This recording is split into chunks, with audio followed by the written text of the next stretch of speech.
Class 12 এ অঙ্কের প্রত্যেকটা ছেলে ফেল, কি করে হতে পারে? দেখো তো আমি ম্যাথ স্যারকে সামন্ত বাবুকে ডেকে নিয়ে এসো।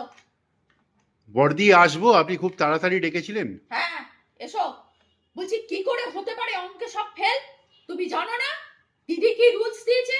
দেখেছো? একবার দেখো। এখানে সিবিএসসি ছেলে মেয়েরা যদি 98-99 পায় আর আমাদের ছেলে মেয়েরা না পায়, তাহলে কম্পিটিশনে তারা কি করে যোগদান করবে?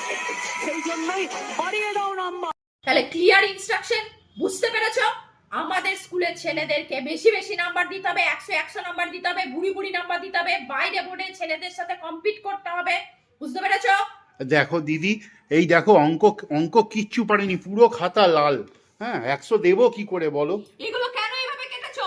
কেন কেটেছো? এগুলো কিচ্ছু কাটবে না। তোমাদের এত সংকোচ, আমি নিজে হাতে বসিয়ে দিচ্ছি। এইভাবে 100 বসিয়ে দেবে, দিয়ে রেজাল্ট ছেপে দেবে, বার করে দেবে। আমার কর্তব্য হলো আমার স্কুল থেকে সবাই 12 এ 100 পেয়ে বেরিয়ে যান। তারপর তারা বেরিয়ে গিয়ে চপ বিক্রি করবে, না ঘুগনি বিক্রি করবে, না ঘটি গরম বিক্রি করবে, আমাদের তো দেখার দরকার নেই। আমার যেটা মাথার চিন্তা সেটাকে আমাকে দেখতে হবে। 100 বসিয়ে দেবে সবাই।